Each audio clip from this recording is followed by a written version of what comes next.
Est-ce que vous avez déjà entendu parler du syndrome de la page blanche? Vous savez, ce mal qu'on attribue en général aux écrivains ou aux différents artistes qui sont en manque de panne d'inspiration. Eh bien, figurez-vous que c'est ce qui m'est arrivé ici pendant pas mal de mois et voilà, sauf que moi j'ai décidé de ne pas appeler ça le syndrome de la page blanche, mais plutôt le syndrome du fil rouge, puisque ben évidemment, toute mon activité au niveau de la couture a été un petit peu impactée, mais je vous explique tout ça tout de suite dans un instant.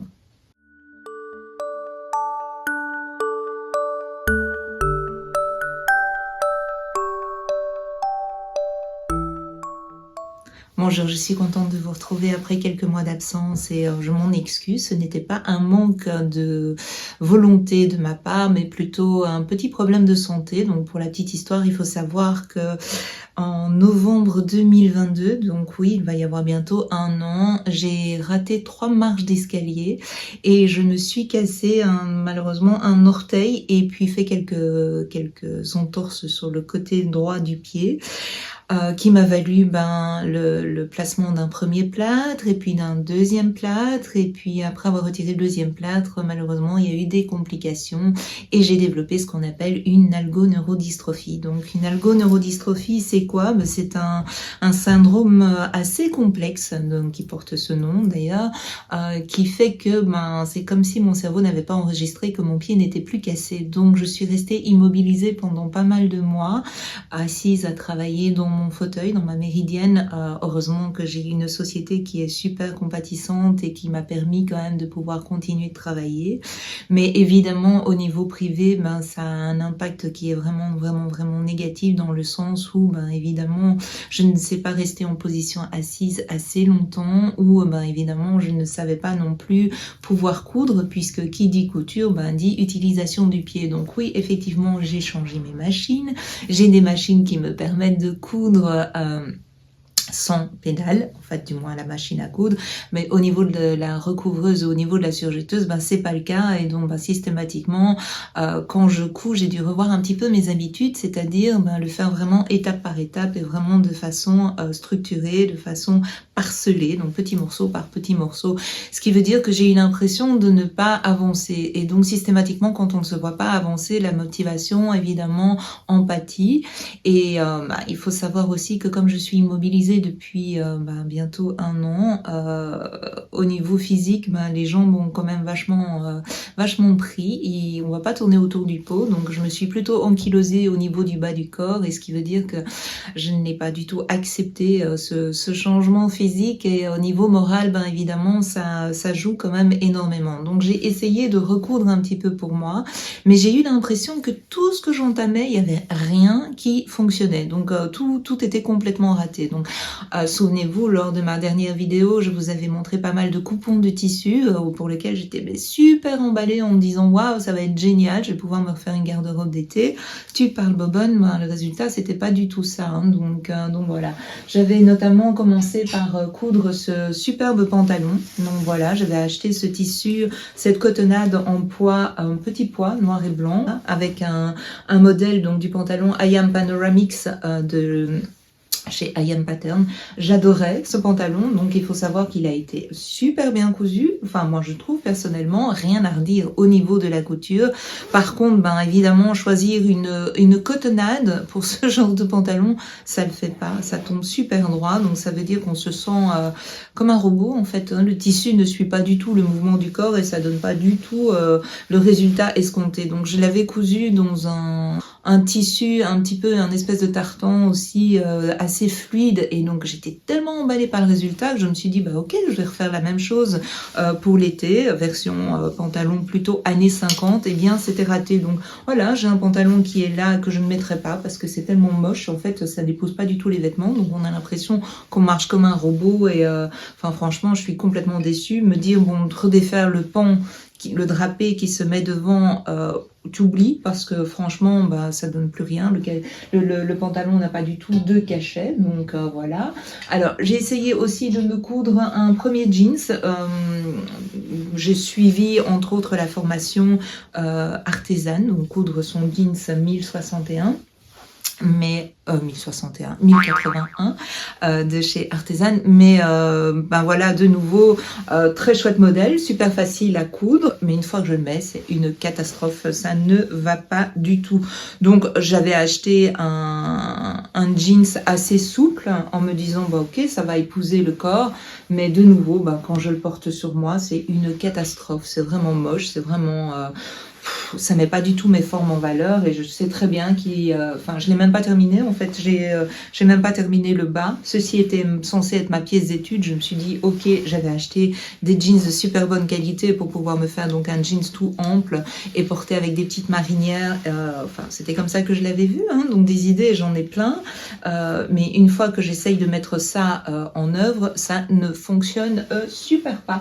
Donc voilà. Alors j'avais acheté aussi un adorable coupon de broderie anglaise en couleur rouge, un rouge vif magnifique, enfin, pour lequel j'avais complètement craqué en me disant wow, ça va donner super bien avec ce pantalon. Tu parles bobonne de nouveau, ça fonctionnait pas du tout. En fait, j'ai vraiment pas fait attention en achetant mon coupon de tissu à ma colorimétrie. Donc ça veut dire que cette couleur rouge me va comme un coup de poing en plein milieu du visage. Donc je me suis dit bon bah ok, tu laisses tomber. J'avais commencé à la coudre.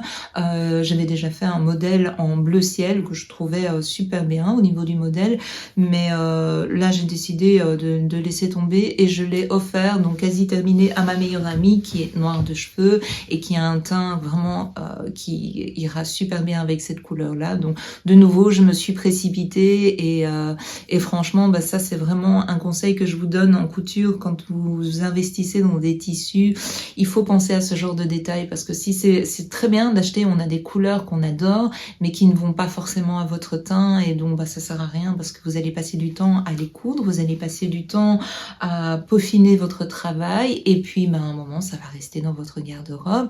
Votre garde-robe va être remplie de pièces que vous n'allez pas mettre, et moi en tout cas c'était certainement pas ma démarche, puisque moi j'avais envie justement de pouvoir me refaire une garde-robe avec des classiques, avec les basiques que j'allais pouvoir associer les uns avec les autres, et là bah, c'était un petit peu raté. Donc voilà, donc j'espère pouvoir retrouver un petit peu ma motivation, mais pour le moment je dois avouer que c'était pas ça. Et puis pour continuer dans la série des catastrophes, un simple t-shirt pour lequel j'avais envie de coudre une encolure bateau, voilà, comme ceci, donc un superbe t-shirt. Ceci était un vieux coupon de tissu de jersey qui dormait, que je n'allais pas spécialement mettre, donc je me suis dit ok, je vais faire ma pièce d'étude avec. Une catastrophe au niveau de l'encolure du V. Donc en fait ici, mon tort, c'est que j'ai voulu coudre cette encolure à la surjetteuse. J'aurais pas dû. Évidemment, je me suis dit que le jersey à la surjetteuse, bah, ça va tellement plus vite que ben, j'en oublie un petit peu ma machine à coudre.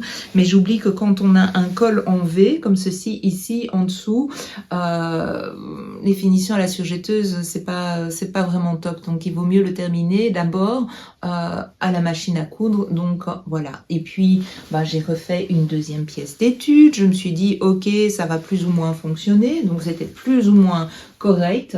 Voilà, donc c'était plus ou moins correct, donc de nouveau dans un jersey bleu. Heureusement que le jersey ne coûte pas trop cher. Et puis de nouveau, quand je l'ai mis, une catastrophe, bien au niveau de la taille, bien au niveau de la poitrine, mais catastrophique au niveau des épaules. Impossible même avec mon mannequin d'arriver à régler la largeur sans que ben, ça ne tombe, sans que ça ne tienne. En fait, voilà, je suis vraiment déçue du modèle. Rien à voir avec le patron, hein, puisque je le vois porter chez plein de personnes, mais apparemment, ben, ma morphologie, c'est pas fait pour moi, donc c'est bien dommage, parce que j'adore ce genre d'encolure un petit peu bateau qui laisse découvrir les épaules, et puis moi j'avais envie de mettre mon tatouage en valeur. Je pense que je devrais plutôt essayer avec une matière plus du style cotonnade, donc il y a un meilleur maintien. En tout cas avec le jersey ça ne tient absolument pas, et enfin voilà, j'ai pas réussi, parce que bon, j'ai à un moment essayé de recoudre ma pièce avec une taille 36 ici, et malgré la taille 36, il n'y a rien à faire, ça baille, ça se met pas bien, c'est trop étriqué, et puis ici il me fallait du 40, et puis enfin non, rien, une catastrophe. Donc vraiment la déception. Donc ce qui veut dire que bah voilà, évidemment j'avais envie de vous présenter plein de choses, vous dire que les choses fonctionnent bien, mais non, ça n'allait pas, donc ça sert à rien de mentir. À un moment, il vaut mieux peut-être prendre un peu de recul pour mieux sauter par après. Et donc voilà, j'ai retrouvé un petit peu ma motivation ici pour la rentrée des classes en faisant quelques petites cousettes pour mes petits-enfants. Et puis voilà, c'est reparti pour un tour. Donc je compte cette fois pouvoir tout doucement retourner dans mon atelier et vous présenter des belles choses. Et alors pour terminer, j'avais décidé aussi de participer au concours de la maison Stecker en essayant de coudre cet adorable petit mouton que j'ai appelé Victor. Donc j'étais toute fière de ma petite de ma petite peluche. En fait, il y avait des choses à respecter, un patron à respecter. Donc voilà, Victor, adorable, avec ses petites lunettes. Je lui avais fait un petit jeans, je lui avais fait un petit sac, j'avais imprimé carrément le petit fascicule donc pour pouvoir jouer le jeu jusqu'au bout. Je me suis même pas retrouvée dans le top 10, donc la déception, je me suis dit, bon ok, Marie, t'es pas aussi douée que ça en couture, ou en tout cas, ce que tu couds, ça plaît pas forcément. Je dois quand même avouer que dans le top 10, il y avait des très très beaux moutons, mais il y en avait d'autres qui, pour moi... Voilà, mon ego on a pris un coup, j'avoue, mon ego on a pris un coup et de nouveau je me suis dit ok, est-ce que je suis vraiment faite pour la couture? À un moment je me suis vraiment remise en question et en réalité il n'y a rien à faire, on va pas se mentir, quand on n'est pas bien dans son corps, on n'est pas bien dans sa tête et donc systématiquement on éprouve ce qu'on appelle le syndrome du fil rouge. Donc voilà, on est un petit peu en panne d'inspiration, on a l'impression que tout ce qu'on fait, ça ne fonctionne pas. Heureusement, ça ne dure pas, quoi. Donc parce que je crois que la passion est là et elle est plus forte que le reste. Donc voilà, j'espère que cette fois, je suis repartie, je suis de nouveau sur les rails. J'ai commencé un traitement pour ma jambe il y a à peu près 3 mois maintenant qui a l'air de fonctionner, donc je suis régulièrement opérée entre guillemets du pied, donc on place des blocs sensitifs au niveau des nerfs qui sont touchés et ça a l'air de plus ou moins fonctionner, même si je l'avoue je suis quand même fort à plat avec les différentes anesthésies, mais bon voilà, je me dis, je vois du résultat et j'ai beaucoup de compassion pour les personnes qui se trouvent en chaise roulante, pour les personnes qui se retrouvent en béquille, parce que j'ai eu malheureusement la malchance de me retrouver à un moment aussi dans une chaise roulante pour pouvoir assister à des concerts parce que la vie continue et honnêtement, on se rend compte que les gens sont pas toujours très compréhensifs et surtout très respectueux. Donc voilà, il faut avouer. Mais je pense que ça ouvre les yeux sur pas mal de choses et de se dire tout compte fait, honnêtement, même si j'ai pris un peu des jambes, je préfère mes jambes qui fonctionnent que de avoir un corps parfait qui ne fonctionne pas. Voilà. Donc ceci, tout ça pour vous dire que je suis de retour pour de bon cette fois. En tout cas, voilà, je vais le faire petit à petit, étape après étape. Et puis, j'ai plein de choses à vous présenter. Donc je vous retrouve très vite pour une prochaine vidéo. À bientôt.